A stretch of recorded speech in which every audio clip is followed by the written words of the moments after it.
तळी व्यक्ते पैरुषिराज अत्रिकुमरू वास्तव्यसै हांचळी। जगद्गुरु श्री दत्तात्रय प्रभू महाराजांची असलेली ही संगीतमय दत्तकथा। काल या कथेला प्रारंभ झाला। कथेचं जे महत्व आहे ते महत्व समजून घेतलेलं आहे।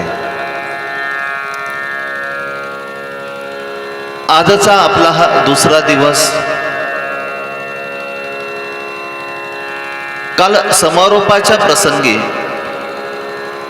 आपण सर्वजण बोरगाव मधून गेलो होतो, ते म्हणजे बद्रिक आश्रमच्या भूमीमध्ये।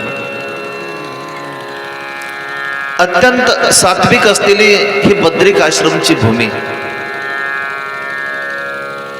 खरं तर वातावरण सुद्धा आपलं तसंच झालेलं आहे। काल आपण ऐकलं की तिकडे गेल्यानंतर तिकडे सुद्धा थंडी भरपूर आहे आणि त्या थंडीचा प्रत्यय कालपासून आपण सर्वजण अनुभवतोय। तिकडे लाईट नाही। श्री दत्तात्रय प्रभूंनी बरोबर ते स्थळ कशा पद्धतीचं असलं पाहिजे आणि म्हणून बरोबर हा सगळा संकेत तेथे आहे। अंधारामध्ये केलेलं परमेश्वराचं जे चिंतन असतं त्याच्यामध्ये एकाग्रता असते। अंधार म्हणजे नक्की काय? अंधार म्हणजे लाईट गेल्यानंतर पडलेला अंधार, तो अंधार का या ठिकाणी? तो अंधार नाही। विचारांचा जो कल्लोळ आहे तो विचारांचा कल्लोळ। विचारातून नवनीत विचार स्फुरतात, परंतु सगळेच विचार माणसाच्या प्रगतीच्या कामाचे नसतात। काही निरर्थक विचार असतात। तुम्ही येथे बसले, परंतु बसल्यानंतर तुमच्या मनामध्ये घरातले जर विचार जर येत असतील तर ते विचार काय कामाचे बरं? हॅलो, तर असं आहे तल्लीन झालेला की परमेश्वराची कथा हा भक्त किती आतुरतेने श्रद्धेने तो ऐकतो। कथा संपली। कथा संपल्यानंतर लोक निघून गेले। मी त्यांना मुद्दामहून थांबवलं, त्यांना जवळ बोलवलं, त्यांना विचारलं की तुम्हाला लयच कथा आवडली सांगितलेली? तो म्हणे, बाबा तुम्ही कोणाची कथा सांगितली मला काही माहिती नाही। कथेसाठी आलो तर खरं, परंतु दरवाजा लावला, कडी लावली, कुलूप लावलं, पण इथं आल्यानंतर मात्र मी विचार करत होतो मी चाबी इकडे फिरवली का मी चाबी इकडे फिरवली। शेवटपर्यंत मला कळालं नाही। मला आता जाऊ द्या, कारण जर घर जर उघडं राहिलं असेल तर चोरी व्हायची माझ्या घरामध्ये। बसले तिथं, परंतु विचार मात्र ते निरर्थक आहे। आणि म्हणून जो अंधार आहे तो अज्ञानाचा अंधार आपल्याला परवडला।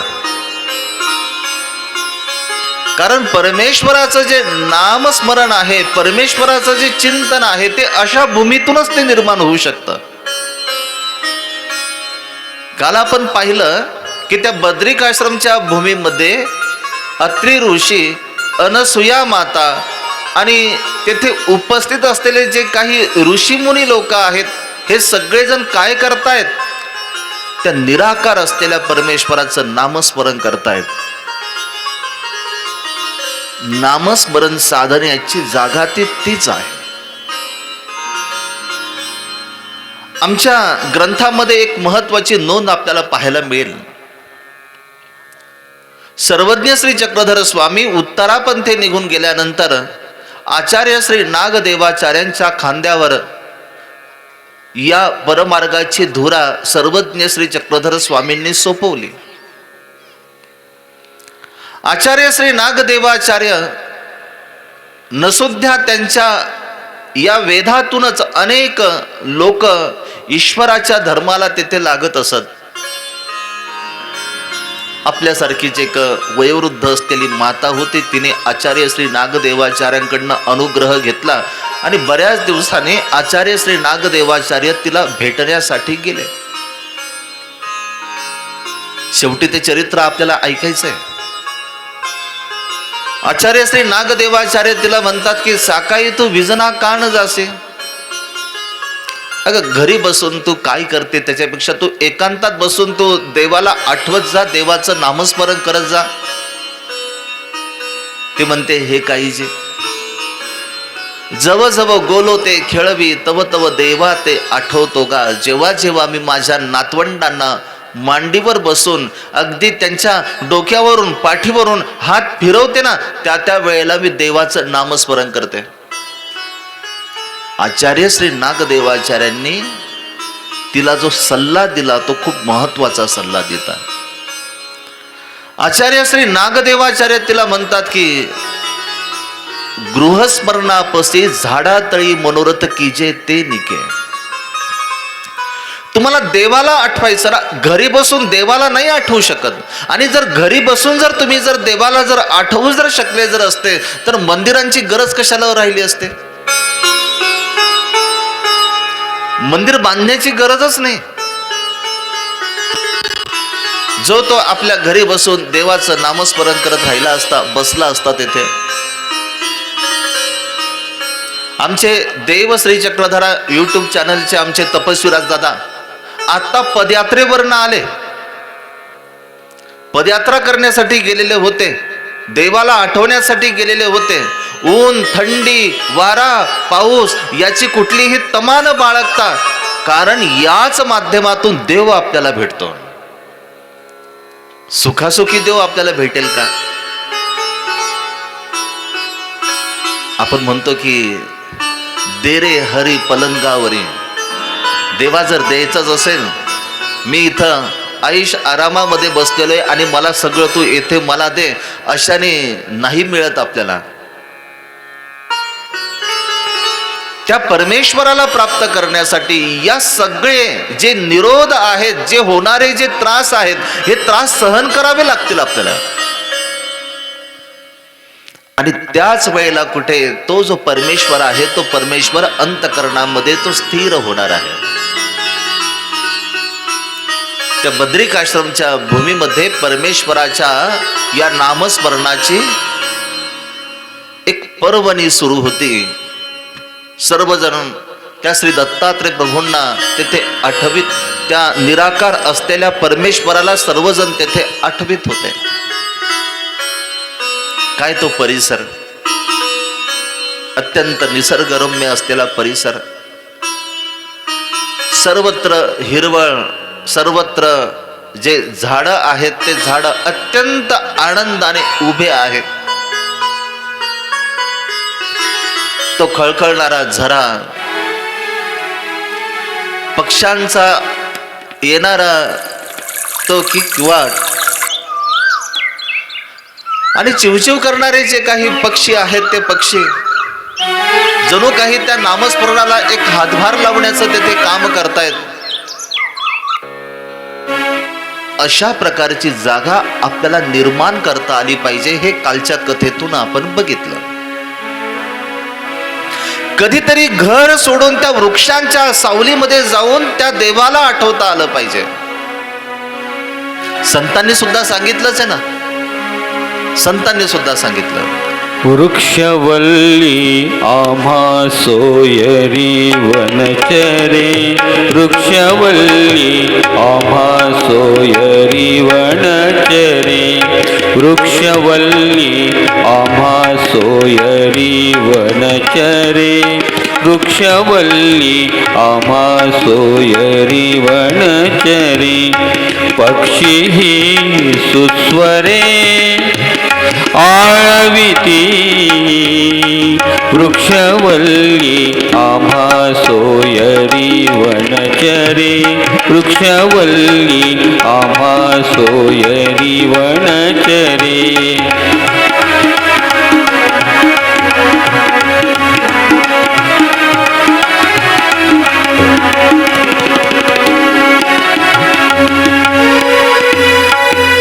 येणे सुखे रुचे एका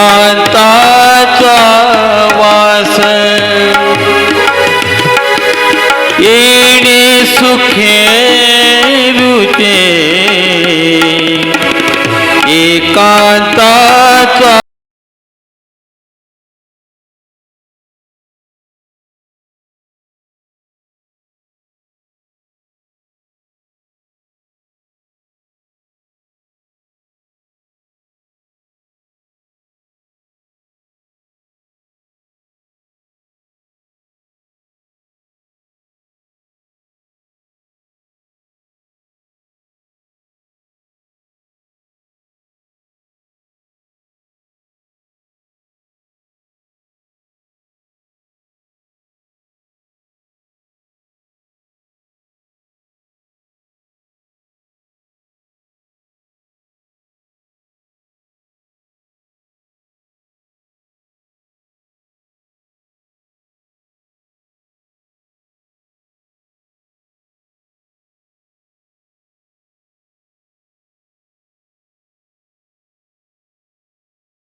कथा भोजन परवडी विस्तार करुणी प्रकार सेवरुची करुणी प्रकार सेवरुचे तुका म्हणे होय मनासी संवाद तुका म्हणे होय मनासी संवाद आपुलासी वाद आपणासी वृक्षवल्ली आम्हा सोयरी वनचरी वृक्षवल्ली आम्हा सोयरी वनचरी पक्षी सुस्वरे आळविती वृक्षवल्ली आम्हा सोयरी वनचरी वृक्षवल्ली आम्हा सोयरी वनचरी वृक्षवल्ली आम्हा सोयरी वनचरी वृक्षवल्ली आम्हा सोयरी वनचरी. निसर्गाच्या या निसर्गामध्ये असलेल्या या बद्रिकाश्रम मध्ये अत्रि ऋषी आणि अनसुया मातेची एक पर्णकुटी आहे. त्या भूमीमध्ये त्यांनी आपलं जी पर्णकुटी आहे ती पर्णकुटी तेथे बांधली. कशाची होती पर्णकुटी माहिती? अंबुजा सिमेंट तेथे वापरलेला नव्हता. नदीची वाळू तेथे भिंती बांधण्यासाठी वापरलेली नव्हती. विटा नव्हत्या. जंगलामध्ये असलेले जे वृक्ष आहेत त्या वृक्षांच्या काड्यांपासून बनवलेली ती पर्णकुटी. ती मजबूत नव्हती, परंतु चोरी होण्याची त्याच्यामध्ये कुठली भीती नव्हती. ज्या वेळेला आमचे घर साधे होते ना त्यावेळेला चोरीची भीती नव्हती. घर मजबूत झाले आणि चोरांची भीती वाढली. त्या जंगलामध्ये राहणाऱ्या ऋषीमुनी लोकांकडे त्या पर्णकुटीमध्ये असणार तरी काय काय असणार त्या पर्णकुटीमध्ये? एक गाठी असेल, एक दंड असेल, कमंडलू असेल. ज्या परमेश्वराची स्तुती करतात त्या परमेश्वराच्या स्तुतीपर असलेले काही ग्रंथ असतील. भोजनासाठी कंदमुळे आहेत, काही फळं आहेत. दिवसभर या निसर्गाच्या सान्निध्यामध्ये बसून निराकार असलेल्या परमेश्वराचं नामस्मरण करावं. जे ऋषीमुनी लोक आहेत त्या ऋषीमुनी लोकांच्या भोजनाची व्यवस्था तेथे करावी, अशा पद्धतीचा त्यांचा असलेला हा दैनंदिनीचा क्रम. मुळातच बद्रिकाश्रमकडे पाहत असताना बद्रिकाश्रम हे नाव का बरं पडलं, कधी विचार केला आपण? बोरगावला बोरगाव का म्हटलं गेलं? तुमच्या बोरगावचा आणि बद्रिकाश्रमचा फार जवळचा संबंध आहे. कारण इथं बसून ते बद्रिकाश्रम आठवायचं. तुमचं बोरगाव नाव कशावरनं पडलं मला नाही माहिती, परंतु नावाचा जर विचार जर केला तर बोरगावाचा आणि बद्रिकाश्रमचा फार जवळचा संबंध आहे. आणि म्हणूनच आमचे मुरलीधर आबा सांगतात की आमच्या आश्रमात असलेला श्री दत्तात्रय प्रभूंचा जो विशेष आहे तो विशेष अनेकांचे मनोरथ पूर्ण करतो. कोणी पण यावं आणि कोणी पण त्या देवाला अगदी अंतकरणापासून विडा अर्पण करावा, मागावं आणि त्या श्री दत्तात्रय प्रभूंच्या संबंधित असलेल्या त्या विशेषाने, त्या अदृष्टाने तुमची मनोकामना पूर्ण करावी. बरं, तुमच्या बोरगावमध्ये अजूनपर्यंत कथा कधी झाली नाही म्हटले, म्हणजे मला मिळालेल्या माहितीनुसार ही पहिलीच कथा आहे म्हटले. आणि त्या पहिल्याच कथेमध्ये आता पाहतो की प्रतिवर्षाप्रमाणे भागवत लागतं, विशेष करून भागवताचं आयोजन केलं जातं, कृष्ण नामाचा गजर केला जातो. त्या कृष्णाचे जे चरित्र आहे, ज्या लीळा आहेत त्या लीळा आठवल्या जातात.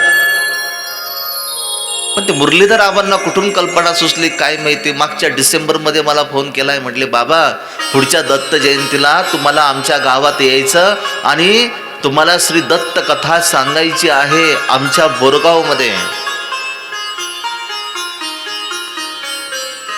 एखादा उत्सव आला की लोक जागे होतात आणि मग म्हणतात की काहीतरी ॲडजस्टमेंट करा आमच्यासाठी, काहीतरी करा, पण आमचा कार्यक्रम करून द्या. आमच्या संगीतकारांना चांगला अनुभव आहे. फक्त 2 दिवसामध्ये 1000 किलोमीटरचा प्रवास केला फक्त 3 तासाच्या कार्यक्रमासाठी. आणि मुरलीधर आबांनी सांगितलं की मागच्या डिसेंबरमध्ये फोन केला की तुम्हाला पुढच्या डिसेंबरमध्ये यायचंय. काय संबंध असेल बरं? बरं, बद्रिकाश्रमचं अंतर जर बघितलं तर तुमच्या गावापासून ते कितीतरी लांब, जवळपास 3000 किलोमीटर ते बद्रिकाश्रम असेल. काय संबंध आहे? बद्रिकाश्रम पै पवित्र भूमिका. बद्री असं बोराला म्हटलेलं आहे. बद्रिकाश्रम मध्ये ज्या वेळेला श्री दत्तात्रय प्रभूंनी अवतार धारण केला आणि त्या बद्रिकाश्रम मध्ये असलेले जे काही वृक्ष आहेत त्या वृक्षांमध्ये बोरांचे जे झाडं आहेत ते प्रचंड प्रमाणात तेथे आहेत. बोरगावच्या लोकांना बोराचा परिचय नसेल असं कधी होणार नाही.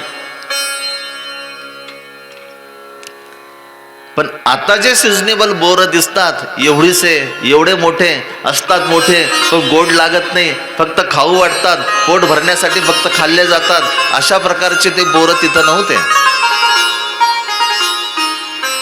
असं म्हणतात की एक जरी बोर खाल्लं तरी दिवसभराची भूक संपूर्णपणे मिटावी एवढं मोठं असलेलं ते बोर, त्यावरनं त्या गावाचं नाव पडलं बद्रिकाश्रम.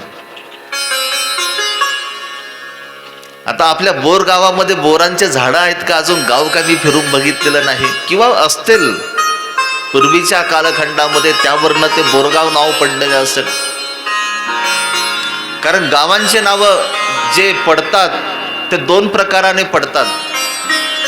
एकतर त्या गावचा असलेला सभोवतालचा जो परिसर आहे त्या परिसरावरनं त्या गावाचं नाव ठरतं, किंवा त्या गावामध्ये असलेलं एखादं दैवत असेल त्या दैवतावरनं त्या गावाचं नाव ठरलं जातं. हा संबंध आहे बोरगावचा आणि बद्रिकाश्रमचा. आणि म्हणून बोरगावमध्ये बसून आपण त्या बद्रिकाश्रम मध्ये जातोय. पर्णकुटी आहे. या ऋषीमुनी लोकांच्या सानिध्यामध्ये अत्रि ऋषींची पत्नी आहे की जिचं नाव आहे अनसुया माता.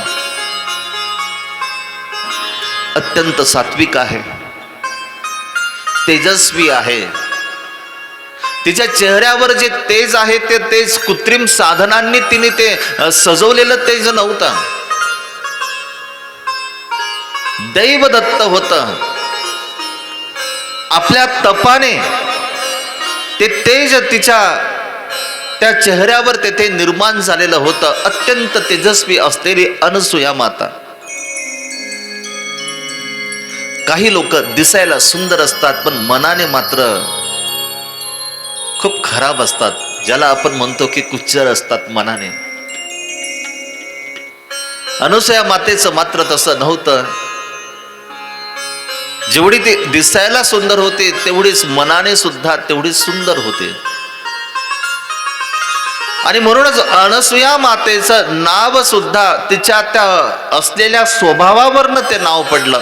अनसुया, कोणाबद्दलही असूया मनात न धरणारी ती अनसुया. जिने कधीच तिच्या जीवनामध्ये कोणाची बरोबरी करण्याचा प्रयत्न केला नाही, कोणाची ईर्ष्या केली नाही.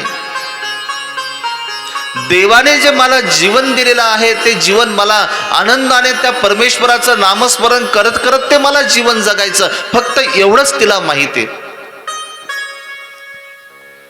आणि अनसुया माता त्या बद्रिक आश्रमच्या भूमीमध्ये राहत असताना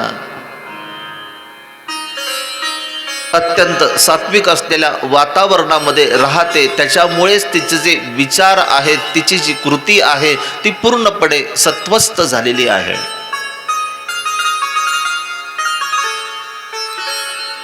असं अनसुया प्रत्येकाला जर बनता जर आलं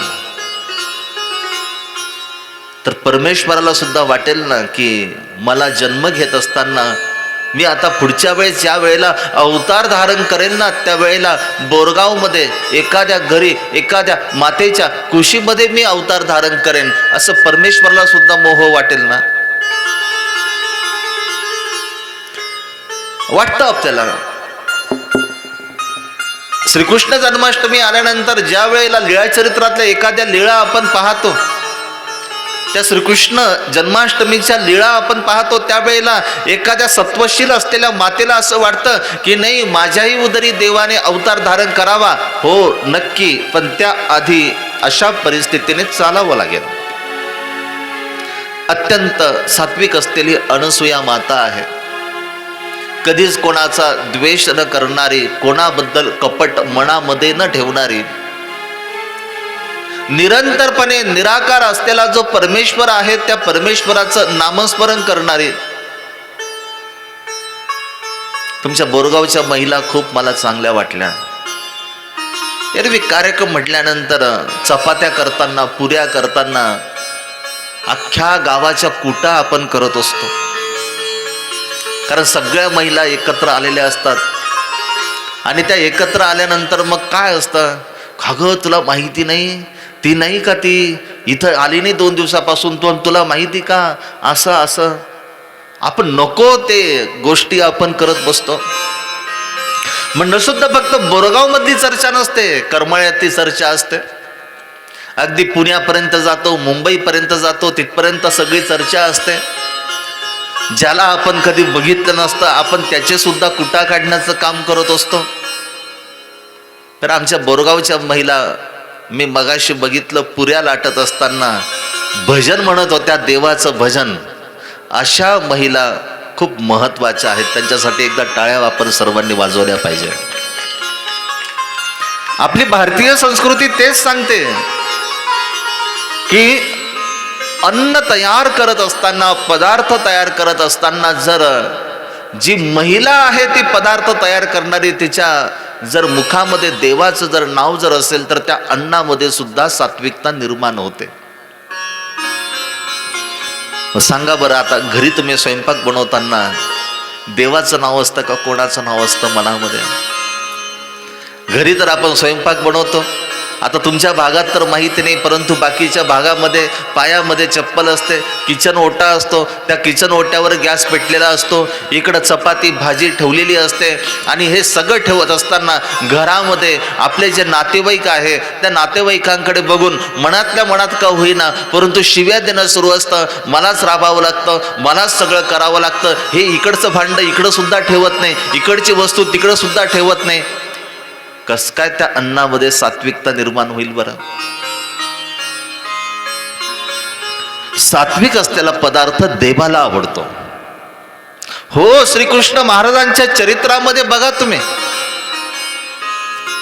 अर्जुनाने ज्या वेळेला श्रीकृष्ण महाराजांना भोजनाचं निमंत्रण दिल्या गेलं दुर्योधनाकडनं, त्या दुर्योधनाने अनेक देशोदेशीचे आचारी बोलवले ते आणि पदार्थांचे फार मोठे ढीक त्यांनी तयार केले की श्रीकृष्ण महाराज येणारे, त्यांना भोजनाचं मी निमंत्रण दिलेले. पण अहंकार होता त्या शब्दांमध्ये, त्या पदार्थांमध्ये. श्रीकृष्ण महाराजांना येऊ वाटलं का तेथे? आणि कोणाकडे गेले बरं श्रीकृष्ण महाराज? ज्याचा सातबारा स्वतःच्या नावावर नाही, ज्याच्या घराच्या भिंती मजबूत नाही, ज्याच्या घराला स्लॅब नाही, कुठलं तरी नुसतं एखादं मोठं कापड, जाड कापड फक्त त्याने अंतरलेलं आहे, पण त्याच्याही घरी भगवंताला जावंसं वाटलं. इकडे तर तुम्ही रुक्मिणी स्वयंवर मध्ये जर पाहाल तर पदार्थांचे नाव संपत नाही, एवढे सगळे पदार्थ तिथे बनवलेले. आणि इकडं काय? इकडं कुठलाच पदार्थ नाही. इकडं गॅस ओटा नाही, गॅस नाही, चूल पेटलेली नाही. गेल्याबरोबर श्रीकृष्ण महाराज म्हणतात की मला भूक लागली, मला काहीतरी द्या. आणि मग त्यावेळेला त्या श्रीकृष्ण महाराजांना जे दिल्या गेलं ते कितीतरी दिवसाचं होतं ठेवलेलं, त्याचा कसा वास येत असेल तो त्या भगवंताला माहिती. पण तो सुद्धा पदार्थ देवाने खाल्ला, कारण त्या पदार्थामध्ये सात्विकता होती. तुम्हाला असं वाटतं ना की माझ्या घरामध्ये सात्विकता निर्माण झाली पाहिजे, माझ्या घरामध्ये कोणी आजारी पडायला नको, पदार्थातून जे काही रोगराई निर्माण होते, जे व्याधी निर्माण होतात ते नाही निर्माण झाले पाहिजे. असं जर तुम्हाला जर वाटत जर असेल ना तर एकच उपाय आहे त्याच्यावर. पदार्थ तयार करत असताना त्या अनसूया मातेसारखा पदार्थ तयार करा, देवाचं नामस्मरण करत करत. अनसूया माता अखंडपणे देवाचं नामस्मरण करते. बरेच वर्ष झाले त्या पर्णकुटीमध्ये अत्यंत चांगल्या पद्धतीने यांचं जे धर्मरूप जीवन आहे ते धर्मरूप जीवन तेथे सुरू आहे. ऋषी मुनी लोकांमध्ये तर अगदी आनंद होता. त्या बद्रिकाश्रम मधून आपण कुठे जाऊच नाही असं त्यांना वाटायचं. पण त्यांना असं वाटायचं की एवढे चांगले अत्रि ऋषी आहे, अनसूया माता आहे, त्यांचा संसार आहे, पण त्यांच्या संसाराच्या वेलीवर आता वंशाचा दिवा हा निर्माण होणं खूप गरजेचं आहे. कारण ही जी भूमी आहे या भूमीला एक पावित्र्यपण आलं पाहिजे. घराला घर पण कधी, वंशाला दिवा असेल तर घराला घर पण आहे. पुराणामध्ये सुद्धा त्यांनी सांगितले, बऱ्याच गोष्टी त्यांनी सांगितल्या की वंशाचा दिवा किती महत्वाचा आहे. आणि विचार करतात की हे निर्गुण निराकार असलेल्या चैतन्यपार असलेल्या परमेश्वरा, सगळं काही आमच्या बद्रिकाश्रमच्या भूमीमध्ये आहे, सगळं काही आमच्या या भूमीमध्ये. आता फक्त एकच आस आमच्या अंतकरणामध्ये आहे, एकच आस, आम्ही पराधीन आहोत. आम्ही पराधीन आहोत. आणि म्हणून देवा या अत्रि ऋषी आणि अनसूयेच्या उदरी हे ब्रह्मकमळ फुलणं अत्यंत गरजेचं आहे. दैव जात दुःखे भरता दोषणा कुणाचा पराधीन आहे जगती पुत्र मानवाचा दोषणा कुणाचा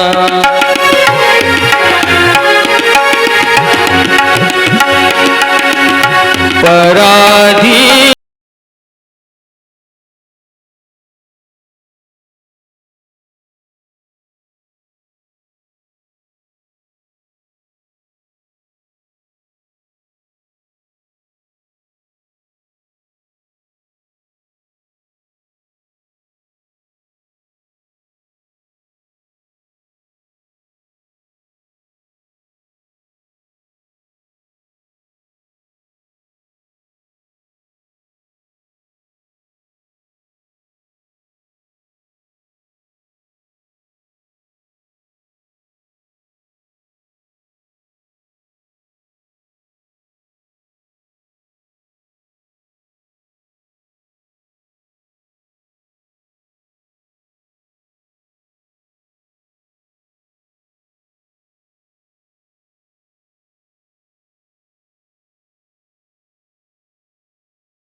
पराधीन आहे जगती पुत्र मानवाचा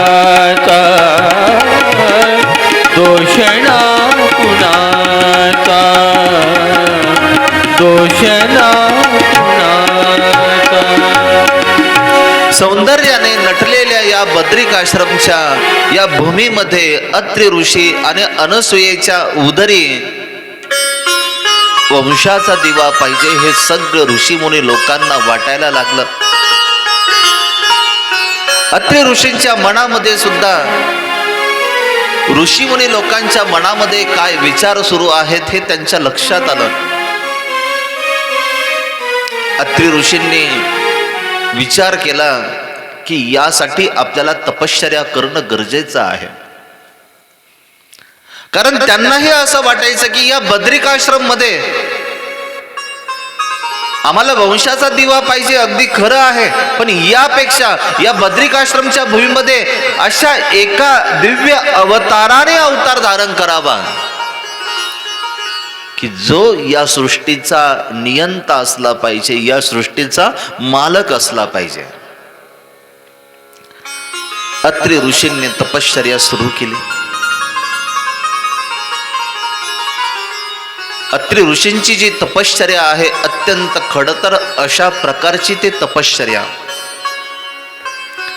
त्या तपश्चर्येकडे थोडं बघता आलं पाहिजे प्रत्येकाला.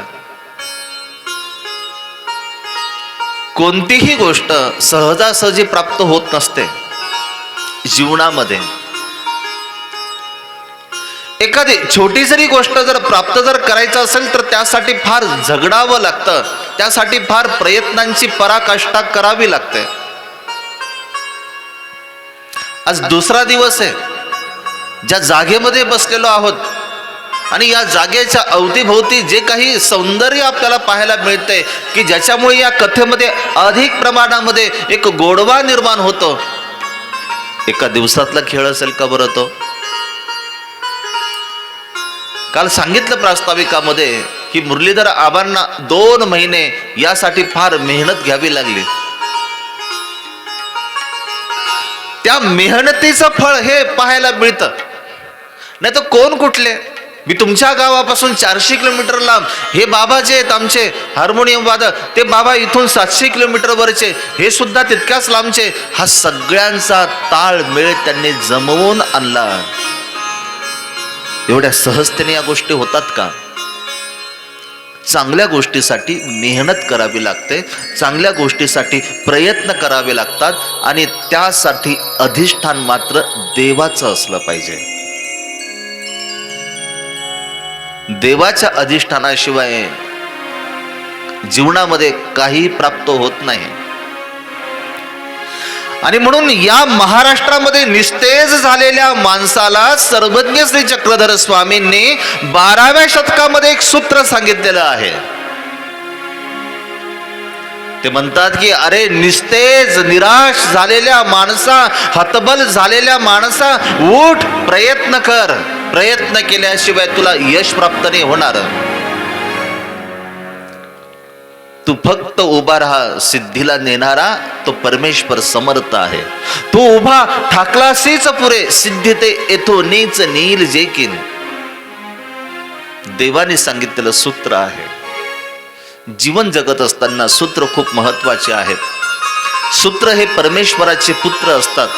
त्या सूत्रामध्ये अमृत दडलेलं असतं, आणि त्या अमृतांचं सिंचन ज्या वेळेला आपल्यामध्ये जेव्हा होतं ना, त्या वेळेला आपोआपच जे दुर्गुण असतात ते दुर्गुण दूर होतात, आणि सद्गुणांचा संचय प्रत्येकाच्या अंतकरणामध्ये, प्रत्येकाच्या कृतीतून तो झिरपायला लागतो.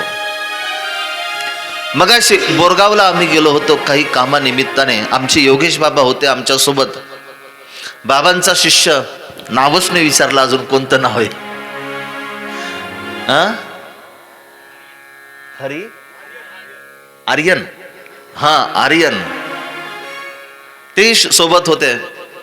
आणि आम्ही येत होतो करमाळ्यावरनं. रस्त्यामध्ये एक कुत्र्याचं पिल्लू होतं. आता ते कुत्र्याचं पिल्लू होतं, माणूस दिसला की माणसाच्या जवळ जायचं. मोटरसायकलवरनं वाहतूक, तुम्हाला माहिती आहे की सारखी वाहतूक असते त्या रोडला. प्रत्येक मोटरसायकलवाला यायचा, गाडीच्या जवळ आल्यानंतर त्या कुत्र्याला हाकलायचा, त्याला बाजूला करायचा आणि पुढे निघून जायचा.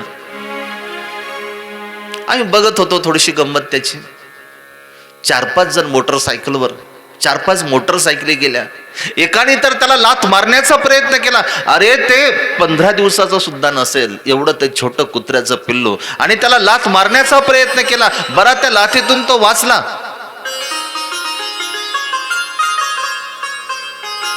आम्ही बघत होतो, असं वाटायचं कदाचित ते कुत्र्याचं पिल्लू जगणार नाही आता. कारण रोडवर गेल्यानंतर पाहतो आपण की कितीतरी प्राणी मेलेले असतात त्या रोडवर. सायकलवर जाणारा एक मनुष्य, कल्पना करा तुम्ही. 4 व्हीलरवर जाणारे, 4 व्हीलर चुकून बरोबर तिथून घेऊन जायचे, थांबायचे नाही, त्या कुत्र्याकडे पाहायचे. मोटरसायकलवर जाणारे त्या कुत्र्याला हाड म्हणून त्याला हाकलायचे, त्याला बाजूला करायचे, निघून जायचे. सायकलवर चालणारा मनुष्य, त्याला काय अडथळा त्या कुत्र्याच्या पिल्लाचा बरं? त्याला काहीच अडथळा नव्हता त्या कुत्र्याच्या पिल्लाचा. पण तो सायकल बाजूला ठेवली, सायकलवरनं उतरला, त्या कुत्र्याच्या पिल्लाला पकडलं, त्याला बाजूच्या शेतामध्ये त्याला ते पोहोचवलं. ते कुत्र त्याच्या पाठीमागं येत होतं. हा दुसऱ्या रस्त्याने आला, पुन्हा थोडा वेळ थांबला. पुन्हा जर कुत्र्याचं जर पिल्लू जर आलं तर पुन्हा त्याला आपण उचलायचं, पुन्हा त्याला पलीकडे आपण ठेवायचं. ते पुन्हा कुत्र्याचं पिल्लू आलं, याने पुन्हा आपली सायकल सोडली, उचललं त्या कुत्र्याच्या पिल्लाला. दूर 2-4 शेताच्या पलीकडे जाऊन त्या कुत्र्याच्या पिल्लाला त्याला तेथे सोडलं, आणि मग निवांतपणे आपली सायकल घेऊन आता तो निघून गेला. किती मनुष्य गेले? आम्ही जायच्या आधी कितीतरी मनुष्य गेले असतील, कितीतरी मनुष्य गेले असतील. पण कोणाला असं काही वाटलं नाही. पण त्याला मात्र वाटलं, त्याला की नाही, याला आपण वाचवणं गरजेचं आहे. का बरं त्याला असं सुचलं असेल? कुठेतरी देवाने सांगितलेले एखादी ओवी असेल, एखादा गीतेचा श्लोक असेल, एखादं सूत्र असेल आणि ते सूत्र त्याला आठवत असेल आणि त्या सूत्रातून त्याला हे सूत्र स्फुरलं की नाही, भूत दयावर आपण प्रेम केलं पाहिजे, प्राणी मात्रांवर आपण प्रेम केलं पाहिजे. आपल्याला वाटतं का बरं असं कधी? आपण स्वार्थी आहोत, स्वतःचा विचार करणारे आपण आहोत. थंडी मला लागते, मी माझ्या पुरता रग पांघरून घ्यावा, मी दुसऱ्याचा का बरं विचार करावा? दुसरे तर असे रोडवर पडलेले असतात, उघडे पडलेले असतात, कपडे नसतात त्यांच्याजवळ. कधी विचार केलाय आपण त्यांच्याबद्दल? कधी विचार नाही केला. आणि या परमेश्वराने या संपूर्ण जीवांचा विचार केलेला आहे. आपण त्या परमेश्वराचे भक्त आहोत. साधनेशिवाय प्राप्ती होत नाही. साधना करण्यासाठी सुद्धा ज्ञानाची गरज असावी लागते, नाहीतर मग आपली साधना असते. आता मार्गशीर्ष महिना लागलाय आणि मार्गशीर्ष महिन्यामध्ये बरेच लोकांचा विचार असतो. आता जे दत्तोपासक आहेत त्यांना असं वाटतं की दत्तात्रय प्रभूंच्या एखादा स्तोत्राचं पारायण करावं. जे कृष्णाचे उपासक आहेत त्यांना असं वाटतं की भगवद्गीतेच्या एखाद्या अध्यायाचं आपण पारायण करावं, आणि ते करतात. सकाळी उठल्यानंतर ते करण्याचा प्रयत्न करतात, पण ज्या निष्ठेने त्यांनी करायला पाहिजे, ज्या साधनेने करायला पाहिजे, त्या साधनेने मात्र ते करू नाही शकत. श्री दत्तम अनुसूय सूतम त्रिपुत्रम ऋषीवरम ऋषी वंशम जटाद. कळत नाही का? पाणी आलंय, पाणी. लहान लवकर ते भांडेन भरून घे बरं. दत्तात्रेय नमोस्तुते. भगवद्गीतेचा अध्याय करणारे. ऊर्ध्व मूल मद शाखम अश्वत्थम प्राहुर. अगं चहा सांडला ना, बघ ना, तो गॅस पुन्हा बिघडून जाईल, पुन्हा मला जावं लागेल करमाळ्याला. ते लक्ष देऊन करत जा ना काम. छंदांसी यस्य पर्णानि यस्तं वेद स वेदविद. अधश्य ऊर्ध्वं प्रसुता तस्य शाखा. अगं कार्ट मुतलं ना, ते चटई आत कालच आणले, ते भरून जाईल ना, ते लवकर साफ कर, टाक उन्हामध्ये सुकायला. छंदांसी यस्य पर्णानि यस्तं वेद स वेदविद. अशी आमची साधना असते. होईल का त्या साधनेचं फलित? होईल. कोणाला फसवत नाही आपण. आधी आपण मुक्या जनावरांना फसवायचो, माणसाला फसवत नव्हतो. माणसाला कधी फसवत नव्हतं, फक्त मुक्या जनावरांना फसवायचो. आता माणसांना सुद्धा आपण फसवायला लागलो. काही आपल्याला कमी पडत नाही, सगळं अपुरं पडतं आपल्याला. रोडवरची खडी अपुरी पडते, रोडवरचं डांबर अपुरं पडतं. सरकारी जे धान्य असतं ते धान्य सुद्धा अपुरं पडतं. फार मोठी गंमत आहे आपल्या महाराष्ट्रामध्ये. लाडकी बहीण योजना, आणि त्या लाडकी बहीण योजनेमध्ये अरे बाकीच्यांनी तर आपलं जे रेशन कार्ड असतं ते रेशन कार्ड स्वतंत्र केलं की आपण निराधार दिसलो पाहिजे म्हणून. बसमध्ये प्रवास करत असताना यांचं वय फार कमी असतं, हे स्वतंत्र दुसरं आधार कार्ड बनवतात. एक घरी ठेवायचं आधार कार्ड आणि दुसरं एसटी मध्ये बसल्यानंतर दाखवायचं आधार कार्ड. 40 वर्षाच्या माणसाने 65 वर्षाचं वय सांगावं, किती मोठी गंमत झाली बरं. सगळं करतं समोरच्याला. अरे याचा अजून एक केस सुद्धा पिकला नाही आणि हा 65 वर्षाचा असेल का बरं? पण नाईलाज आहे, कागद बोलतो ना. बरं ते सुद्धा नाही, आपण तर देवाला सुद्धा फसवायला कमी नाही पडत. देवाला फसवतो का नाही फसवत? देवाला फसवतो ना आपण.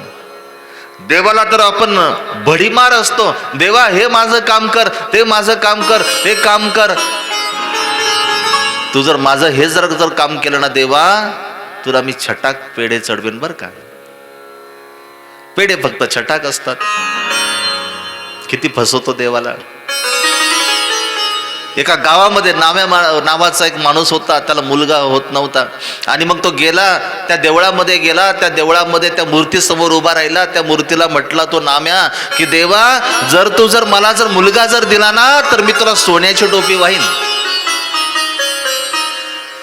आता त्या गावातला देव बिचारा गरीब होता, काही येतच नव्हतं खोबऱ्याच्या तुकड्याशिवाय. आणि काही ते देवाला वाटलं की काहीतरी केलं पाहिजे, याचं काम निदान सोन्याची टोपी तरी आपल्याला मिळेल. देवाने त्याचं काम केलं, त्याला मुलगा झाला. मुलाच्या आनंदामध्ये तो विसरून गेला की देवाला काय कबूल केलं होतं. बरेच दिवस झाले, मुलगा आता 12-13 वर्षाचा झाला. एवढा मोठा मुलगा झाल्यानंतर मग देव त्याच्या स्वप्नात गेला. स्वप्नात त्याला सांगितलं की बाबा रे, तू मला सोन्याची टोपी कबूल केली होती, बघ जरा सोन्याचे भाव खूप वाढतायत, त्याच्या आधी देऊन टाक, कशाला देवाच्या ऋणामध्ये राहतो. तो सकाळी उठला, म्हणे विचार केला, हो खरंय, ज्या वेळेला देवाला कबूल केली होती सोन्याची टोपी तेव्हा सोनं होतं 4,500 रुपयाचं, आता ते 7,000 जाऊन पोहोचलेलं आहे. नाही म्हटले, दिवसेंदिवस वाढतं, लवकर सोन्याची टोपी देवाला अर्पण करावी. सगळ्या गावाला सांगितलं. पुजारी बाबाला सांगितलं की अमुक दिवशी मी सोन्याची टोपी देवाला वाहणार आहे. लोकांना कुतूहल वाटलं, याच्या घरात खायला भाकर नाही आणि हा देवाला सोन्याचा टोप वाहतोय, सोन्याची टोपी वाहतो. पण काय म्हटले, देवाला कबूल केलेला तो नेवस आहे. वाद्य लावले, लोकांना सगळ्यांना जमा केलं.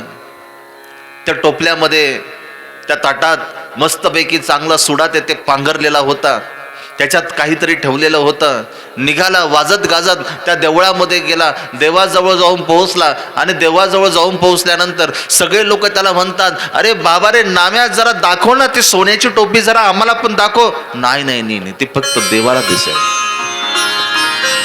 बराच वेळ झाला तो देवाला काही वाहतच नाही. शेवटी लोक म्हटले की अरे कर ना, तुझा नवस पूर्ण कर, वाहा देवाला काहीतरी.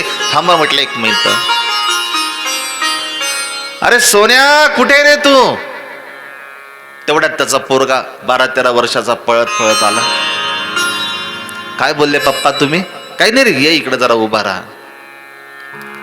ताटावरचा तो सुडा बाजूला काढला, त्याच्यामध्ये मस्तपैकी गांधी टोपी ठेवलेली होती. ती टोपी घेतली, त्याच्या डोक्यात घातली आणि देव बाप्पाला म्हणतात, बघ देव बाप्पा, सोन्या नावाचा माझा मुलगा आणि त्या सोन्याची जी टोपी आहे ही मात्र मी तुझ्या डोक्यात घालतो, माझा नवस पूर्ण झाला. टोप्याच घालण्याचं काम करतो ना आपण एरवी. टोप्या सुद्धा आपल्या ठरलेल्या असतात. दसव्याची टोपी आपली ठरली नसते का? आहेरही आपला ठरलेला असतो ना. आहेरातल्या साड्या फार मोठी गंमत आहे. किती वर्षानुवर्ष फक्त इकडच्या हातातून तिकडं, तिकडच्या हातातून तिकडं त्या फक्त फिरतच राहतात आपल्या. आहेरचे भांडे सुद्धा अगदी तशाच पद्धतीचे असतात. आणि मग आपल्या पूजेतही आपण देवाची सुपारी आपण ठरवली नाही का बरं? एवढीशी छोटीशी दिसणारी, फार स्वस्त असणारी नाही, पोथीची सुपारी पाहिजे म्हणतात तुम्ही. फसवत नाही आपण देवाला. त्या अत्रि ऋषीकडनं ही साधना शिकणं गरजेचं आहे. अत्रि ऋषी एका पायावर 100 वर्ष तपश्चर्या करतायत. एका पायावर. प्रातकाळी उठायचं, स्नान करायचं, स्नान केल्यानंतर उंच टोकावर जायचं, गेल्यानंतर एका पायावर उभं राहायचं आणि निराकार असलेला जो परमेश्वर आहे त्या परमेश्वराच्या धावा करायचा, त्याचं नामस्मरण करायचं, त्या देवाचं. ही साधना अत्रि ऋषींकडनं शिकता आली पाहिजे प्रत्येकाला. तुम्ही कोणत्या धर्माचे आहात हे महत्वाचं नाही, तुम्ही कोणत्या देवाची उपासना करता हे सुद्धा महत्वाचं नाही, पण तुमच्या आराध्य दैवताची उपासना तुम्ही प्रामाणिकपणे करता का हा प्रश्न फार महत्वाचा आहे. तुम्ही ज्याही देवाची उपासना करत असाल, ती उपासना करत असताना ती प्रामाणिकपणे करावी लागेल ना. त्याच्यामध्ये मन ओतावं लागेल ना. शरीराला जर त्रास जर होत असेल तर तो त्रास सहन करावा लागेल ना. त्याच्याशिवाय तो दयाघन असलेला परमेश्वर तरी कसा प्रसन्न होईल बरं? त्याला काही द्यावं लागेल ना आधी. बरं, देण्यासारखं काय आपल्याकडे? देण्यासारखं तर काहीच नाही. सर्वज्ञ श्री चक्रधर स्वामी त्या साधेला सांगतात की बाई साधे, हे सकळ ही देवाचे, मा देव देते आपले. काय म्हणतो आपण? माझं घर आहे, माझी शेती आहे, माझा बंगला आहे, माझी म्हैस आहे, माझे बैल आहे, गाडी माझी आहे, सगळं काही माझं माझं म्हणणारे आपण, अहंकारामध्ये पूर्णपणे गुंतलेलो आपण. आणि माझं माझं म्हणत असताना एवढा तो अहंकार आपल्यामध्ये निर्माण होतो, एवढा तो अहंकार निर्माण होतो. लीळा चरित्रामध्ये एक सुंदर अशा प्रकारची लीळा आलेली. सर्वज्ञ श्री चक्रधर स्वामींची भक्त होती साधा लहामाईसा रत्नमानिका. एका दिवशी तिघचे तिघ निघालेत सर्वज्ञ श्री चक्रधर स्वामींचं दर्शन घेण्यासाठी, त्यांना भेटण्यासाठी. परंतु शास्त्रामध्ये नियम सांगितलेला आहे की रिक्त हस्तेन पश्यन्ति राजानाम देवता गुरु. आपल्या गुरुला, राजाला, देवाला भेटत असताना मोकळ्या हाताने भेटू नये. म्हटले आपण देवाच्या भेटीसाठी चाललो, काहीतरी सोबत घेतलं पाहिजे. गेले बाजारामध्ये गुळाच्या भेल्या घेतल्या. पुन्हा आठवलं की देवाला आपण पानाचा विडा दिला पाहिजे. ती गुळाची भेले एका ब्राह्मणाच्या ओसऱ्यावर ठेवल्या. तिघांनी तिघांच्या भेल्या पानं आणायला गेले. तेवढ्यात गाईचं एक सुटलेलं वासरू होतं, ते आलं आणि त्याने ते गुळाची जी भेली होती ती भेली त्याने खाऊन टाकली. खाऊन टाकल्यानंतर त्याला तर हाकललं तर खरं, परंतु 3 पैकी 1 भेली कमी झाली. तिघी वापस आल्या. वापस आल्यानंतर पाहतात की भेल्या तर 3 होत्या, परंतु आता 2च उरल्या. आता कोणाची खाल्ली म्हणायची? अशा वेळेला तर आपण फार चलाकी करतो. नाही, माझ्या त्या वस्तूवर ना तिथं खून होती मी केलेली, ती वस्तू माझीच आहे. ती असते दुसऱ्याची, पण नाही, ती वस्तू ना, ती वस्तू माझीच आहे असं आपण म्हणतो ना. असं आपण म्हणतो. काय करावं काही कळत नव्हतं. साधीच होती नावाप्रमाणे. ती म्हटले की कोणाचीही असू द्या, जाऊ द्या, माझीच भिली त्या वासराने खाल्ली, सोडून द्या विषय, चला देवाकडे. आले, श्री चक्रधर स्वामींकडे आले. आल्यानंतर त्या दोघांनी स्वामींना ती गुळाची भेली अर्पण केली. आणि अर्पण केल्यानंतर स्वामी त्या साजेला म्हणतात, या दोघांनी आम्हाला काहीतरी दिलं, तुम्ही तर काहीच नाही दिलं आम्हाला. ती म्हणते काय करूचे, घेतली होती परंतु वासराने ती खाल्ली. आता माझ्याकडे देण्यासाठी काहीच नाही आता माझ्याकडे देण्यासाठी. स्वामी म्हटले की एक काम करा, ही गुळाची भेली तुम्हाला घ्या प्रसाद म्हणून आणि ती तुम्ही आम्हाला द्या. ती म्हणते की देवाचंच देवाला कसं द्यायचं बरं. आणि त्यावेळेला स्वामी म्हणतात की साधे हो, कवना ते काही असे, हे सकळही देवाचे, मा देऊ दे ते आपुले. हे माझं म्हणून अहंकारामध्ये राख रांगोळी करून घेण्यापेक्षा जे आहे ना मला प्राप्त झालेलं, हे सगळं देवाचं आहे. हे जर श्रेय जर देवाला जर दिलं तर आपोआप जो ताण आहे तो ताण आपला कमी होतो. आणि जो अहंकार जो निर्माण झालेला आहे की ज्या अहंकाराचं पुढे स्वरूप राख रांगोळीमध्ये आपलं निर्माण होतं, तो अहंकार सुद्धा आपल्या अंतकरणाला तो शिवत नाही. मत कर तू अभिमान रे बंदे, झूठी तेरी शान रे. मत कर तू अभिमान, मत कर तू अभिमान रे बंदे, झूठी तेरी शान रे. मत कर तू अभिमान.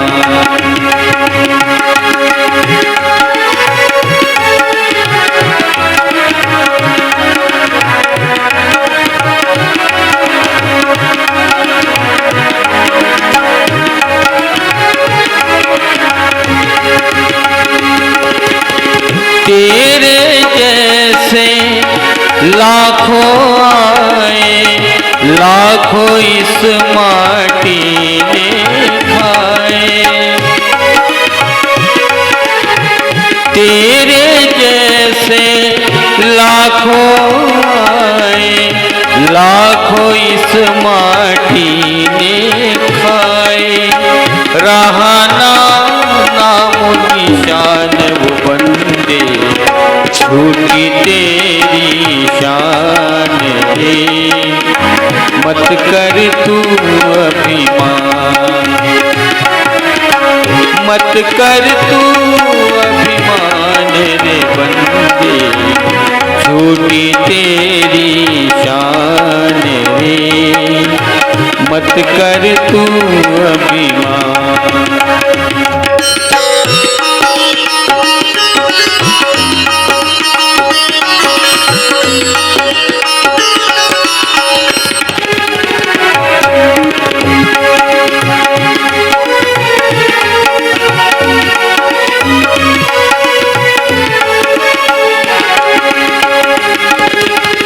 झूठी माया झूठी काया, वो तेरा जो हरि गुण गाया।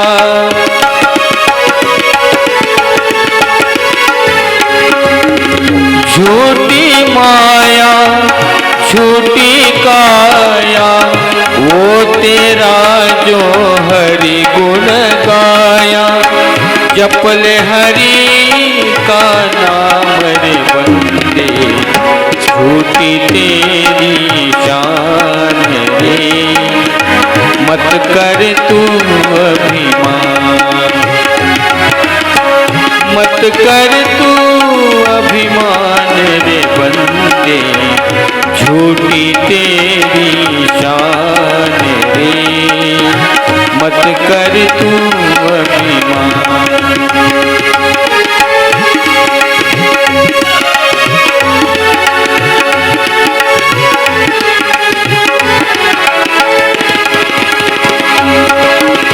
माया का अंधकार निराला, बाहर उजला भीतर काला।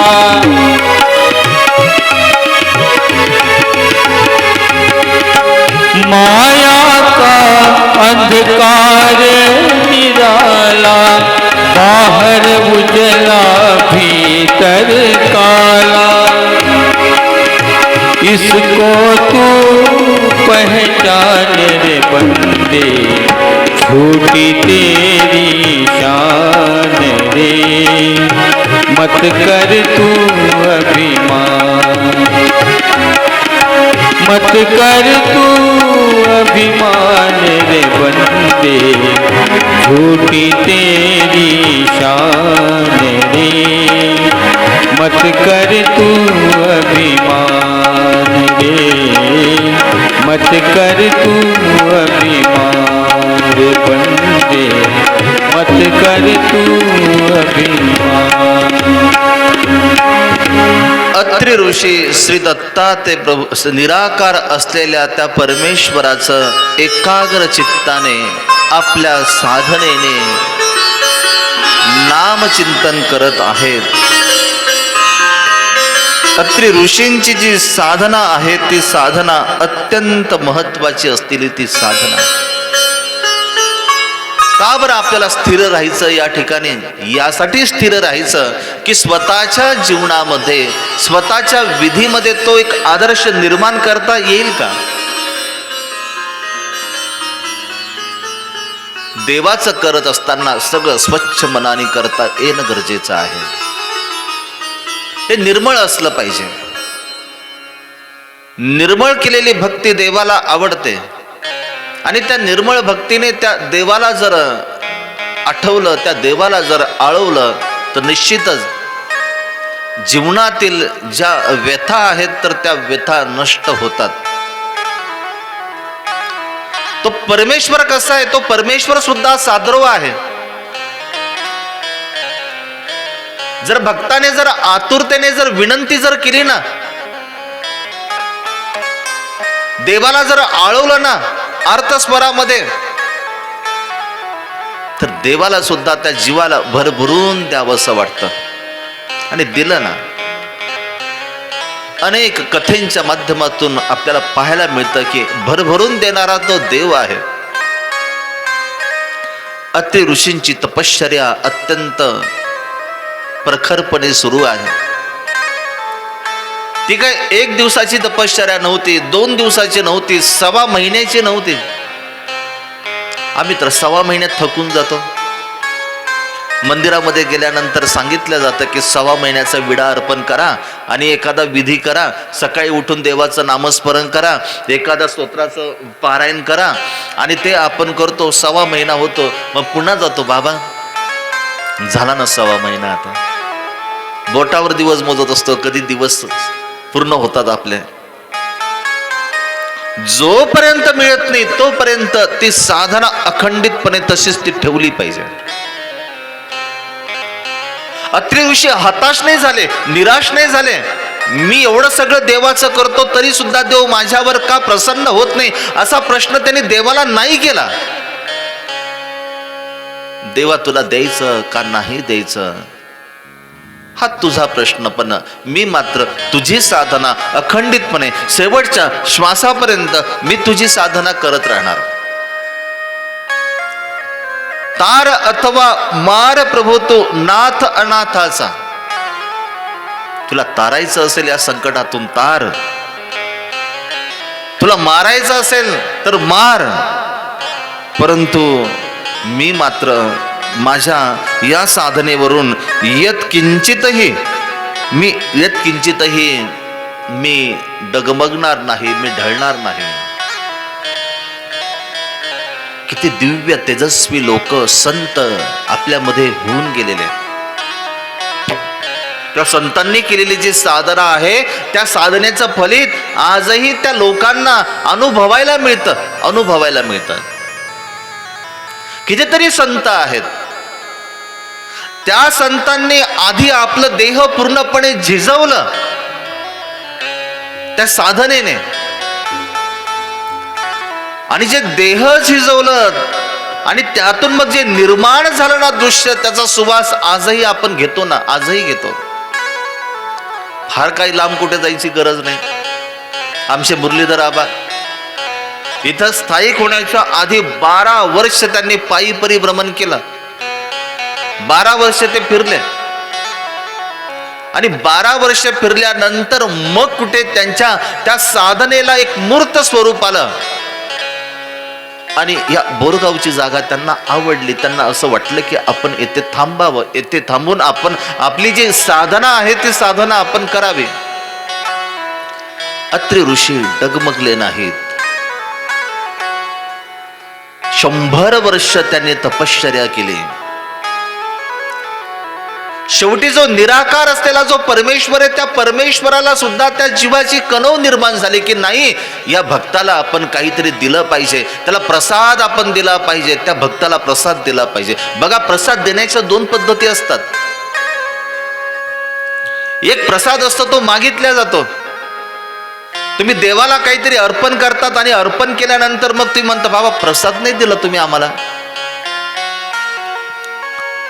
काही लोकांमध्ये त्या प्रसादाची सुद्धा निवड असते. सफरचंद आहे, सीताफळ आहे, केळ आहेत, बोर आहेत, आणि जर बाबाने जर समजा केळ जर हातामध्ये जर पकडलं, बोर जर हातामध्ये जर पकडलं, तर तुम्ही म्हणता बाबा सफरचंद द्या ना प्रसाद. जर प्रसाद जर श्रीफळाचा दिला, नारळाचा दिला, आधी हलवून बघितलं जातो, बाबाने दिला तर करा, पण पाणी वाचतं का नाही त्याच्यामध्ये, पाणी जर वाचत नसेल, बाबा पाणीच नाही त्याच्यामध्ये, जर बदलून देता का आम्हाला प्रसाद. असाही आपला प्रसाद असतो. परंतु संयम जर असेल, साधना जर असेल, तर देव सुद्धा अशा प्रकारचा जो प्रसाद आपल्याला देतो की त्याची कल्पना सुद्धा तुम्ही करू शकत नाही. कल्पना नाही करू शकत. कितीतरी लोक आहेत असे, त्यांनी कधी कल्पना केली नव्हती की मला एवढं सगळं प्राप्त होईल, परंतु त्यांनी त्यांच्या साधनेतून ते प्राप्त करण्याचा प्रयत्न केला. अत्रि ऋषींवर सुद्धा तो निराकार असलेला, निर्गुण निराकार असलेला जो परमेश्वर आहे, तो परमेश्वर प्रसन्न झाला. इतका प्रसन्न झाला. अत्रि ऋषी एकदा प्रातःकाळी ध्यान साधनेसाठी बसलेले असताना अचानकपणे त्यांचे डोळे लागले, आणि त्यांना डोळे लागल्यानंतर झोप डुलकी आल्यानंतर त्यांना तिथे एक स्वप्न त्यांना दिसलं की आकाशातून एक लख अशा प्रकारचा एक प्रकाश, तेज पुंज असलेला, त्या सूर्यापेक्षाही अधिक तेजस्वी असलेला एक लख प्रकाश एक किरण अत्रि ऋषींकडे येताना त्यांनी बघितलं. अत्रि ऋषींनी आपली ओंजळ पुढे केली आणि ती ओंजळ पुढे केल्यानंतर तो जो तेज आहे, तो जो दिव्य तेजस्वी पुंज असलेला जो तारा आहे, तो तारा त्या अत्रि ऋषींच्या त्या ओंजळीमध्ये तेथे विसवला. अत्रि ऋषींना जाग आली, पटकन डोळे उघडले आणि विचार करतात, मला आज कसं काय डुलकी लागली आणि मी हे काय बघितलं स्वप्नामध्ये. आपली साधना पूर्ण केली, गेले पर्णकुटीमध्ये गेल्यानंतर ते सकाळची वेळ, सगळे ऋषी मुनी लोक अगदी ध्यानस्थ बसलेले, अगदी ध्यानस्थ तिथे बसून त्या निराकार असलेल्या परमेश्वराचं स्मरण करत होते. आणि तेवढ्यात अनुसया मातेने अत्रि ऋषींना एक आनंदाची वार्ता सांगितली. गेल्या कितीतरी वर्षापासून प्रतीक्षेत असलेले या बद्रिकाश्रमच्या भूमीमधील असलेला हा सगळा परिवार, पण या परिवाराला देवाने आपला कृपा आशीर्वाद दिलेला होता. नसुद्धा फक्त कृपा आशीर्वाद नाही दिला, जणू काही देवाने आपला प्रसादच त्यांना प्रदान केला. सर्वत्र आनंद झाला अनुसयाच्या त्या वार्तेने. ऋषी मुनी लोक त्या देवाचे, निराकार असलेल्या त्या देवाचे आभार मानायला लागले की देवा, फार मोठी कृपा केली देवा. जे आमची इच्छा होती ती इच्छा तुम्ही पूर्तता केली देवा. सगळे ऋषी मुनी लोक त्या देवाला वंदन करतायत, हात जोडून त्या देवाला वंदन करतायत. दीन दयाळा, दीन दयाळा वंदन करीतो तुझी पद कमला. दयाळा तुझी पद कमला, दयाळा तुझी पद कमला. दीन दयाळा वंदन करीतो तुझिया पद कमला. दयाळा तुझिया पद कमला, दयाळा तुझिया पद कमला.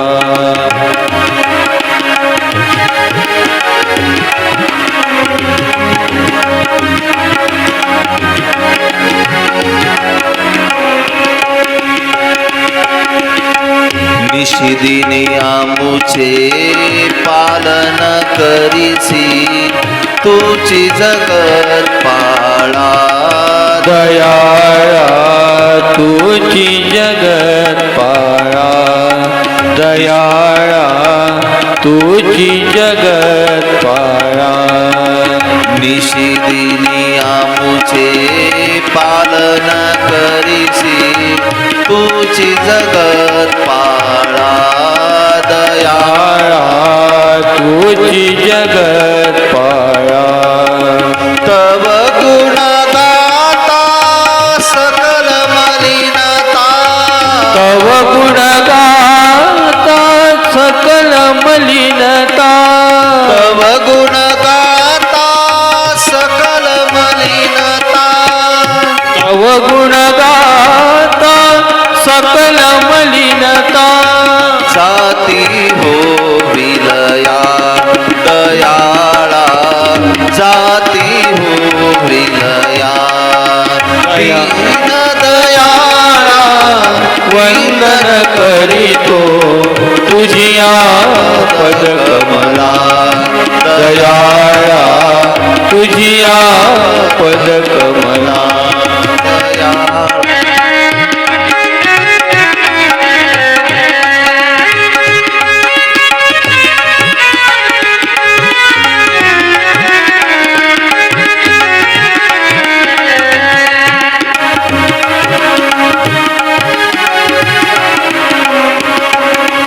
काम क्रोध मद मत्सर रिपुजरे छळतील आम्हाला. दयाळा छळतील आम्हाला, दयाळा छळतील आम्हाला. तव गुण गाता सकल मलिनता, तव गुण गाता सकल मलिनता. जाती हो विलया दयाळा, जाती हो विलया. दीन दयाळा वंदन करीतो तुझिया पद कमला, दयाळा तुझिया पद कमला, दयाळा तुझिया पद कमला. अनसूया मातेने या बद्रिकाश्रमच्या भूमीमध्ये असलेल्या अत्रि ऋषी आणि निराकार परमेश्वराची भक्ती करणाऱ्या ऋषीमुनी लोकांना आनंदाची वार्ता दिलेली होती. सर्वत्र आनंदाला उधाण आलेलं होतं. ऋषीमुनी लोक त्या परमेश्वराच्या नामाचा गजर करत असताना अत्यंत सात्विकतेने नृत्य तिथे करत होते आणि देवाला विनंती करत होते की देवा, आमची जी विनंती आहे त्या विनंतीला तुम्ही मान देऊन आज खरोखरच तुम्ही प्रसाद आम्हाला दिला. बघता बघता दिवस पुढे ढकलल्या जात होते. अनसूया माता अत्यंत आनंदामध्ये आहे. ज्या क्षणी अनसूया मातेने आनंदाची वार्ता सांगितली त्यानंतरचा जो संपूर्ण तिचा जो कालखंड आहे, 9 महिन्याचा कालखंड अत्यंत आनंदाचा होता. मला माहिती की हा कालखंड कधी कधी किती त्रासदायक असतो, वेदनादायक असतो, पण अनसूया मातेला मात्र कुठल्याच वेदना नाही. या उलट तिला फक्त आनंद आहे, कारण तिच्या त्या उदरामध्ये आनंद जन्म घेणार होता. 9 महिने पूर्ण झाले आणि पहाटेच्या वेळेला अनसूया मातेने गोंडस अशा एका मुलाला जन्म दिला. ज्या क्षणी अनसूया मातेने गोंडस अशा मुलाला जन्म दिला ना, त्यावेळेला आकाशातून पुष्पवृष्टी झाली. स्वर्गातल्या ज्या देवता असतील त्या देवता नव्हे तर जेवढेही देवता चक्राच्या जेवढेही देवता आहेत, 81 कोटी 1,15,10,000 देवता, या सर्व देवतांनी त्या बद्रिक आश्रमवर पुष्पवृष्टी केलेली आहे. देवतेला सुद्धा असं वाटतं की कुठला तरी अवतार झाला पाहिजे, कारण ज्या गोष्टी देवतांकडनं होत नाही त्या परमेश्वराला कराव्या लागतात. कधी कधी देवतांचं सुद्धा दुःखावर फुंकल परमेश्वराला करावी लागते. देवतांवर आलेले जे संकट आहेत त्या संकटांचा सामना परमेश्वराला करावा लागतो. देवता संकटांचा सामना नाही करू शकत आणि म्हणून देवतेला सुद्धा वाटतं. आणि ज्या वेळेला एखादा परमेश्वराचा अवतार धारण करतो ना, त्या वेळेला त्या देवतेला सुद्धा कळतं की नाही, आता परमेश्वराचा अवतार आता होणार आहे. का बरं परमेश्वराचा अवतार होतो? अनसूया मातेने मुलाला जन्म दिला, परंतु तात्विक दृष्टीने जर केला तर अनसूया मातेच्या त्या उदरामध्ये साक्षात निराकार असलेला जो परमेश्वर आहे, की पूर्वी प्रकरणामध्ये सांगितलं की तोच परमेश्वर निर्वेव निराकारू असे, परंतु कृपावशे या जीवावर त्या परमेश्वराला सुद्धा असं वाटतं की या जीवाला या संसार मृत्यूच्या चक्रापासून याला मुक्त करणं गरजेचं आहे. आपला स्वरूपानंद त्या जीवाला प्रदान केला पाहिजे, आपलं प्रेम त्या जीवाला दिलं पाहिजे, आपल्या स्वरूपीचा जो आनंद आहे तो आनंद जीवाला प्रदान करावा. आणि म्हणून यासाठी सुद्धा परमेश्वर अवतार धारण करतो. भगवद्गीतेमध्ये सांगितलं की कशासाठी परमेश्वर अवतार धारण करतात. यदा यदा हि धर्मस्य ग्लानिर्भवति भारत अभ्युत्थानमधर्मस्य तदात्मानं सृजाम्यहम्. कशासाठी परमेश्वर अवतार धारण करतो म्हटले? कारणाशिवाय कुठलीच गोष्ट घडत नाही, काहीतरी कारण असावं लागतं. कोणतीच गोष्ट घडत नाही. तुम्ही प्रवचनाला आले त्याला सुद्धा काहीतरी कारण आहे. ही मंडळी सगळी इथे येऊन बसली, 2 जण, यांना सुद्धा काहीतरी कारण आहे. कारणाशिवाय कुठलीच गोष्ट घडत नाही. परमेश्वराला सुद्धा अवतार धारण करत असताना काहीतरी कारण आहे. कशासाठी बरं परमेश्वर अवतार धारण करतो म्हटले? ज्या वेळेला परमेश्वराने स्थापित केलेला जो धर्म आहे आणि जेव्हा तो धर्म अधर्माकडे जेव्हा तो झुकतो ना, त्या धर्माची पुनर्स्थापना करण्यासाठी परमेश्वराला अवतार धारण करावा लागतो. अगदी सोपं सांगू तुम्हाला. उन्हाळा संपला, पावसाळा सुरू झाला आणि तुमचं घर मातीचं आहे, तुमचं घर अगदी काड्यांचं बनलेलं आहे आणि पहिला पाऊस पडला. पहिला पाऊस पडल्यानंतर माती पूर्णपणे वाहून गेली, संपूर्ण पाणी आता खाली तुमच्या घरामध्ये शिरलेलं आहे. आणि मग त्यावेळेला तुम्ही सुद्धा काही क्षणासाठी का होईना ते धाबं व्यवस्थित करण्यासाठी तुम्ही सुद्धा भर पावसामध्ये अवतार धारण करता का नाही? जीवाची तमा करता तुम्ही त्या वेळेला. भर पावसामध्ये तुम्ही जातात, जे वाहणारं पाणी ते पाणी त्याला एक वेगळा मार्ग तुम्ही तिथून काढतात, त्याला थांबवण्याचा प्रयत्न करतात. परमेश्वर सुद्धा धर्माची पुनर्स्थापना करण्यासाठी अवतार धारण करत असतो. आणि कशासाठी परमेश्वर अवतार धारण करतो बरं? या धरतीवरती जो दुराचार माजलेला आहे, जो अधर्म पूर्णपणे बोकाळलेला आहे, जो धर्म परमेश्वराने स्थापित केला त्या धर्माला तिलांजली देऊन नको त्या धर्माचं ज्या वेळेला इथला मनुष्य अनुकरण करू लागतो आणि त्यातून जो दुराचार निर्माण होतो, त्या वृत्तीला सुद्धा संपवण्यासाठी परमेश्वराला अवतार धारण करावा लागतो, दुर्जनांचा नाश करण्यासाठी. त्रेतायुगामध्ये परमेश्वराचा अवतार होणं खूप गरजेचं होतं. कारण हा कालखंड अशा प्रकारचा आहे.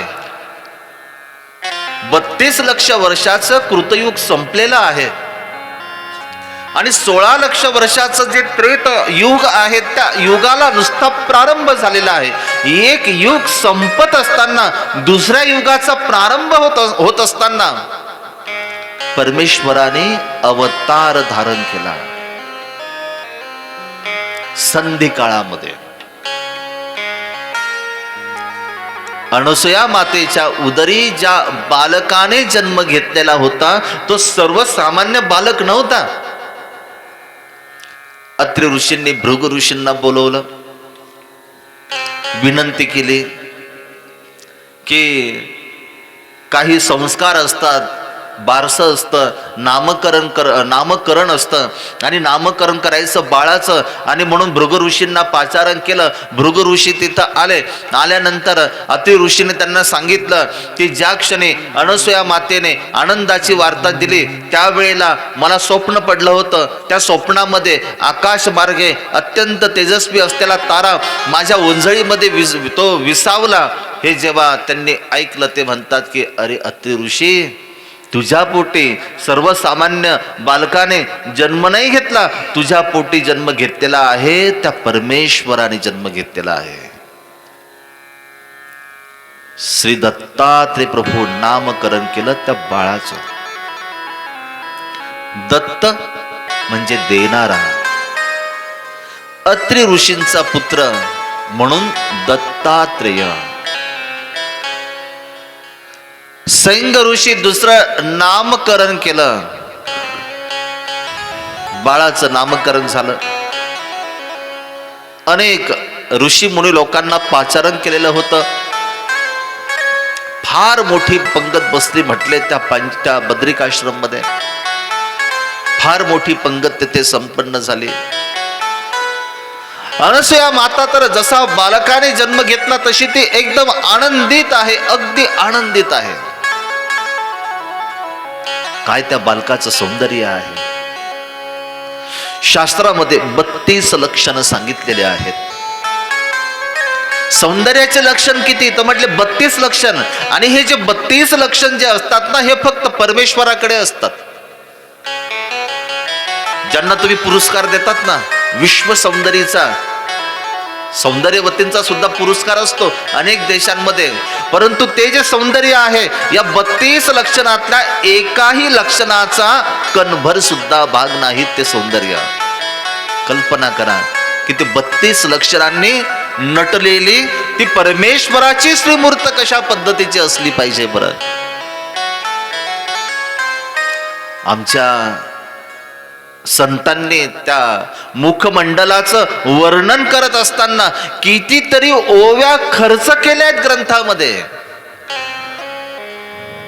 की त्या परमेश्वराचं मुखमंडल कशा पद्धतीचं आहे. त्या बद्रिकाश्रमच्या भूमीमध्ये श्री दत्तात्रय प्रभूंची बालमूर्ती आता खेळ क्रीडा तेथे करत आहे. आणि श्री दत्तात्रय प्रभूंची जी श्रीमूर्ती आहे, जे सौंदर्य आहे, त्या सौंदर्याने येणाऱ्या प्रत्येकाच्या जे मन आहे ते मन तेथे वेधल्या जात आहे, ते वेधून घेतल्या जात आहे. अशा प्रकारे श्री दत्तात्रय प्रभूंची ती बालमूर्ती आहे. परमेश्वराकडे सौंदर्य आहे. आणि परमेश्वराचं जे सौंदर्य आहे ते वेधक असतं. आणि म्हणून त्या परमेश्वराला शोधक म्हटले, त्याला वेधक म्हटले, त्याला बोधक म्हटलेले, त्याला द्रावक म्हटलेलं आहे. त्याला द्रावक म्हटलेलं आहे.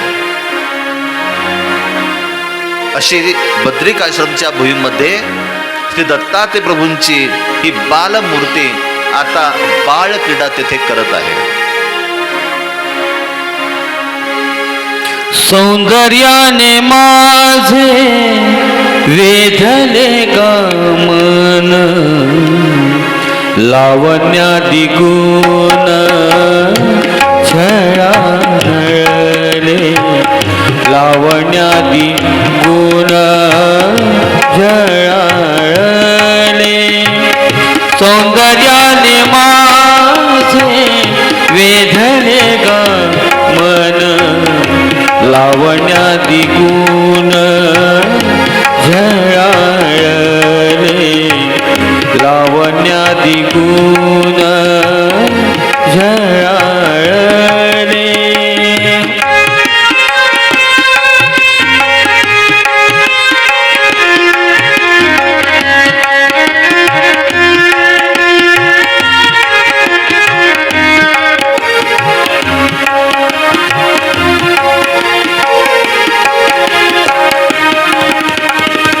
त्याच्या औदार्याचे दान मी घेतले, त्याच्या औदार्याचे दान मी घेतले. सौभाग्य लाभले मज त्याचे, सौभाग्य लाभले मज त्याचे. सौंदर्याने माझे वेधले गमन, लावण्यादि गुण झळाळले, लावण्यादि गुण झळाळले.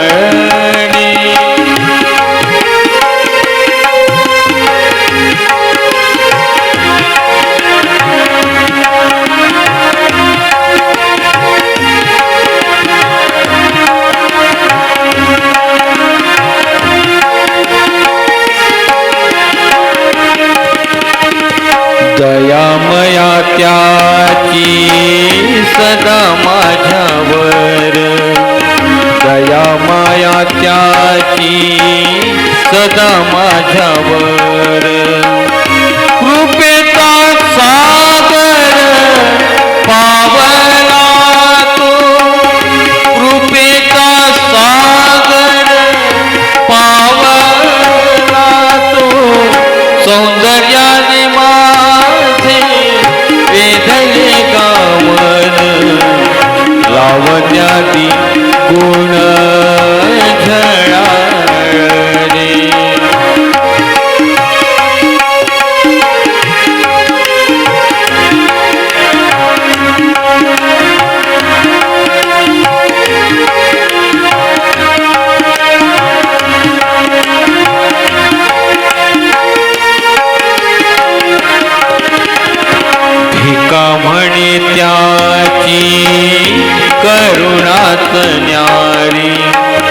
भिका म्हणे त्याची करुणाच न्यारी गुणवंत हरी सखा माझा गुणवंत हरी सखा माझा सौंदर्याने माझे वेधले गमन लावण्यादी गुण झळाळले सौंदर्याने माझे वेधले गमन लावण्यादी गुण झळाळले लावण्यादी गुण झळाळले. बद्रिकाश्रमच्या भूमीमध्ये परमेश्वराने अवतार धारण केलेला होता आणि यामुळे त्या सौंदर्याला पाहण्यासाठी त्या सौंदर्याचा आनंद घेण्यासाठी सगळे ऋषी मुनी लोक त्या बद्रिकाश्रम मध्ये येत होते. अगदी एखाद्या यात्रेचं स्वरूप त्या बद्रिकाश्रम मध्ये निर्माण झालेलं होतं. विनंती करत होते अनसूया मातेला की हे माते आम्हाला फक्त तुझ्या त्या पुत्राला त्याचा फक्त एकदा चेहरा फक्त आम्हाला बघू दे, फक्त चेहरा बघू दे. चांगल्या चेहऱ्याचे आम्ही भुकेले असतो का नाही. एखादा जर चांगला चेहरा जर असेल तर त्याच्यासाठी आम्ही लाख रुपये सुद्धा खर्च करायला मागे पुढे नाही पाहत, कारण तो चेहरा तशा प्रकारचा तो बनलेला असतो. आता इलेक्शन झालं, इलेक्शन मध्ये काही चेहरे आलेले, त्या चेहऱ्यांना बघण्यासाठी किती गर्दी करतो बरं हा समाज. प्रत्येकाला असं वाटतं नाही नाही तो चेहरा मला जवळ जाऊन पाहता आला पाहिजे. त्या चेहऱ्यापेक्षा देवाचा जो चेहरा आहे तो कशा पद्धतीचा असेल हा भाग महत्वाचा आहे. विनंती करतायत की माते फक्त आम्हाला त्या देवाचं तुझ्या पुत्राचं फक्त एकदा चेहरा आम्हाला बघू दे. काय त्याचं हसणं म्हटलंय आणि त्या हसण्यातून एक वेगळाच आनंद निर्माण होतो अंतःकरणामध्ये, एक वेगळी प्रसन्नता निर्माण होते. नसुद्धा त्या देवाच्या हसण्यातून सगळं दुःख आमचं नाहीसं होतं. कसं असेल बरं देवाचं हसणं. आम्ही एवढे लहानपणी हसणारे मोठे झाल्यानंतर हसणं आमचं पूर्णपणे विसरून आम्ही जातो. कसं हसायचं हे सुद्धा आम्हाला कळत नाही. मग कार्यक्रमाच्या प्रसंगी फोटो काढत असताना तो फोटोग्राफर सांगतो स्माइल फ्रीज, थोडसा हसता का जरा. हसायची सवय नसते न कळतपणे, मग आम्ही जबरदस्तीने हसण्याचा प्रयत्न करतो. आमचं दात दिसतात, तो फोटोग्राफर म्हणतो एवढं पण जोरात हसू नका, दात दिसतायत तुमचे, हसा पण दात नाही दिसले पाहिजे. आहे का आमचं हसणं जे निसर्गत आहे, नैसर्गिक आहे. असं म्हणतात की ज्या वेळेला ते महाभारत सिरियल जेव्हा झाली ना म्हटले आणि त्यामध्ये कृष्णाचा रोल ज्यांनी केला ना म्हटले, कृष्ण कशा पद्धतीने हसत असेल आणि म्हणून त्याला बरेच कितीतरी महिने त्याला प्रॅक्टिस करावी लागली. कृष्ण कसा हसत असेल. गोयल म्हणून कोणी आहे अभिनेता, आणि त्याने एका मुलाखतीमध्ये सांगितलं मी आरशाच्या समोर जायचो, हसायचा प्रयत्न करायचो, पण मला कृष्णासारखं हसायचं होतं, पण कृष्णासारखं मला हसता येत नव्हतं. कितीतरी महिने लागले पण तरी सुद्धा मला ते फिकं वाटायचं. अरे नसुद्धा कृष्णाचं हसायला जर एवढे जर वर्ष लागतात, कृष्ण बनायला विचार करा. देवासारखं नाही आपण बनू शकत, पण देवाने सांगितलेली कृती तर आत्मसात करू शकतो ना. बद्रिकाश्रममध्ये सर्वत्र आनंद आहे. तिन्ही लोकी गमन असलेले नारद मुनी आलेले आहेत बद्रिकाश्रमच्या त्या भूमीमध्ये नारायण नारायण करत. अनसूया मातेच्या त्या पुत्राला बघितलं आणि अत्यंत नम्रतेने दोन्ही हात जोडले त्या पुत्राच्या पुढे. माझा नारायणच आहे हा. देव आहे माझा हा. थोडे गंभीर होते, मनामध्ये काहीतरी विचारांचा कल्लोळ त्यांचा सुरू होता. आणि अगदी खरं आहे की नारद मुनींच्या मनामध्ये एक मोठा प्रश्न पडलेला होता. 32 लक्ष वर्षाचा कृतयुग संपलेला आहे. या 32 लक्ष वर्षामध्ये किती मोठा बदल झालेला आहे. बदल होतो का नाही? आपल्याही जीवनामध्ये बदल घडतो ना. स्थित्यंतर असतात ना आपल्याही जीवनामध्ये. 15 वर्षापूर्वी बघितलेली एखादी जागा 15 वर्षानंतर तशी ती नाही राहत. 15 वर्षापूर्वी बघितलेला एखादा मनुष्य तो 15 वर्षानंतर तसा नाही दिसत. आधी दिसताना तो किती तरुण दिसायचा, आता मात्र केसांनी सुद्धा त्याची साथ सोडली, केस सुद्धा पांढरे दिसायला लागले. आमच्या जीवनामध्ये होणारं स्थित्यंतर याला आम्ही कधी स्वीकारत नसतो. स्वीकारतो का आपण? नाही स्वीकारत. वय वाढलेलं आपल्याला आवडतं का? वय वाढलेलं आपल्याला आवडत नाही. ते वाढलेलं वय लपवण्याचा कितीतरी केविलवाणा आपला प्रयत्न असतो.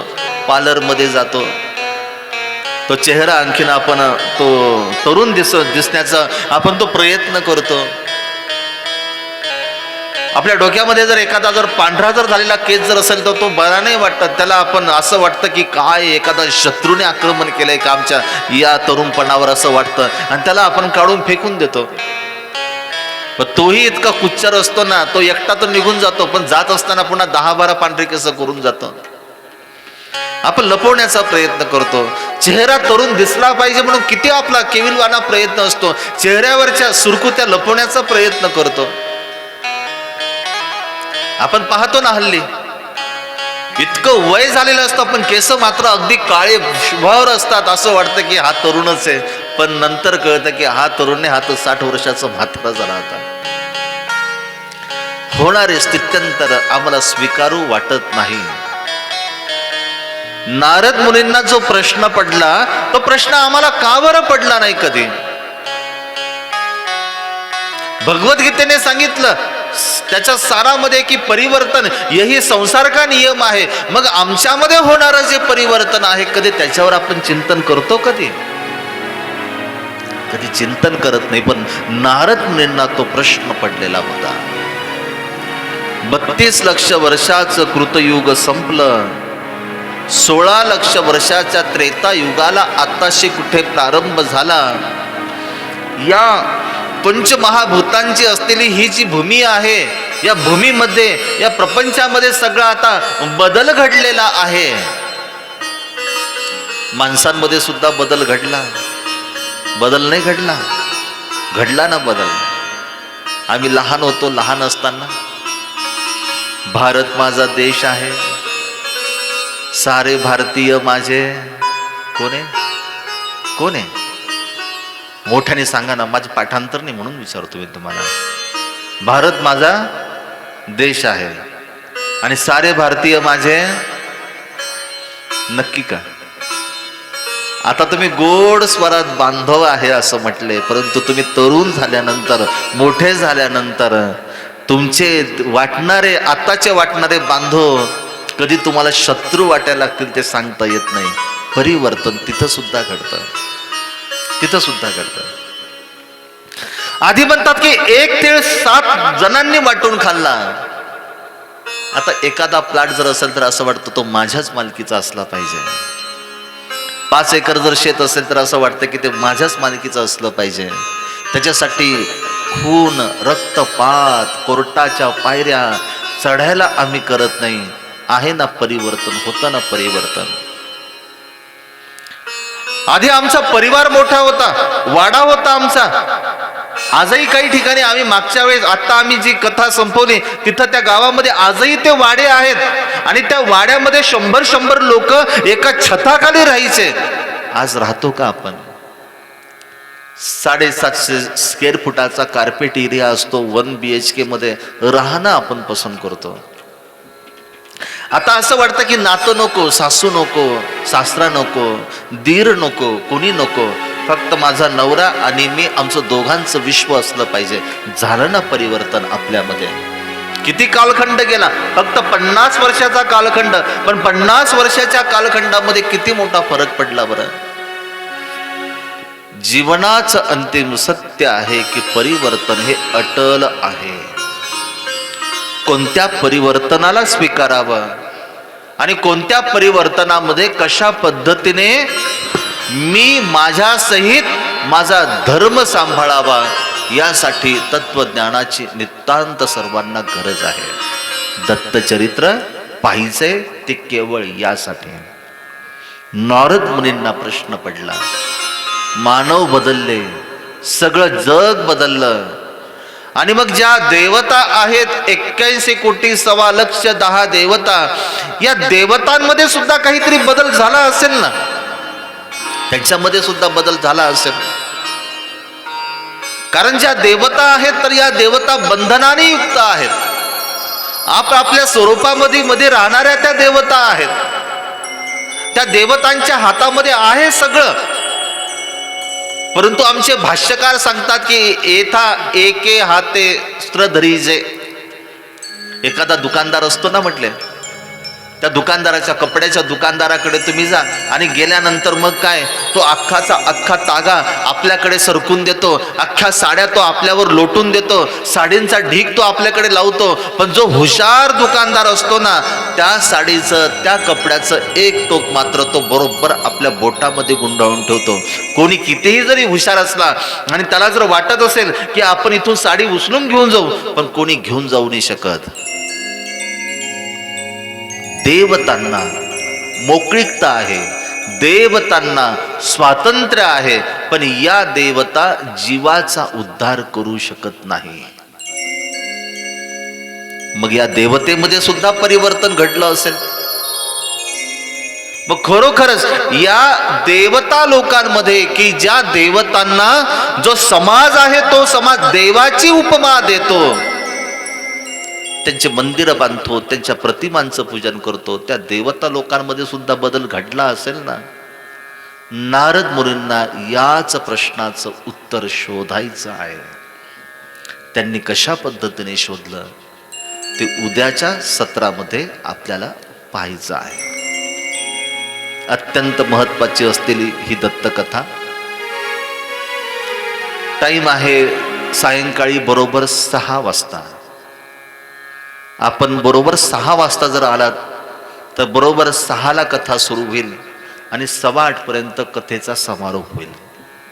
तुम्ही जेवढं उशिरा याल तेवढी कथा उशिरा सुरू होईल. कारण मला कथा काय या लाइटिंगला सांगायची नाही, मला कथा काय या पडद्यांना सांगायची नाही, या शेताला मला कथा सांगायची नाही. आणि जर सांगायची जर असते तर मी एकटाच गेलो असतो ना, एवढा कशाला मंडप वगैरे द्यावा लागला असता आमच्या आयोजकांना, मुरलीधर बाबांना. आणि म्हणून वेळेवर येण्याचा प्रयत्न करा. आरतीसाठी सर्वांनी उभं राहायचं आहे.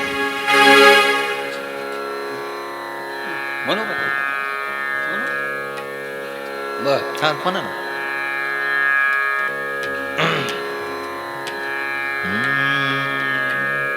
अवधूता प्रभुराया, अवधूत प्रभुराया, ओ जय जय अवधूत प्रभुराया.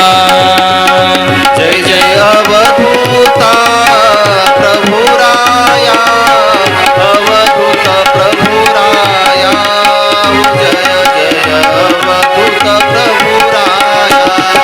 ऋषिवंशी प्रभावतरलासी,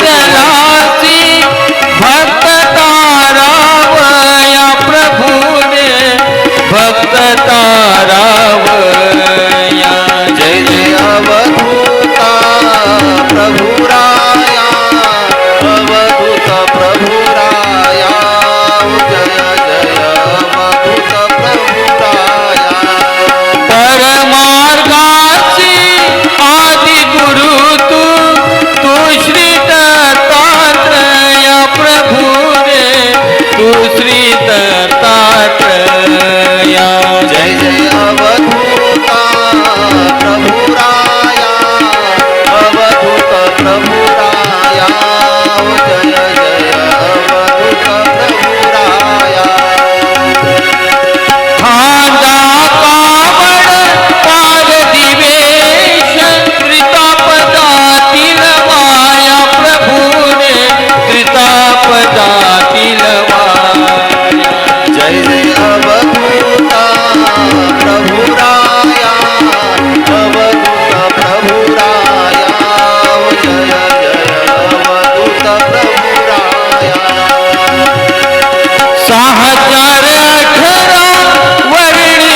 अवधूत प्रभु राया जय जय अवधूता प्रभु राया अवधूत प्रभु राया हो जय जय अवधूत प्रभु राया त्वमेव माता च पिता त्वमेव त्वमेव बन्धु सखा त्वमेव विद्या द्रविणं त्वमेव सर्वं मम देव देव त्वमेव सर्वं मम देव देव त्वमेव सर्वं मम देव देव श्री गोपाल कृष्ण भगवान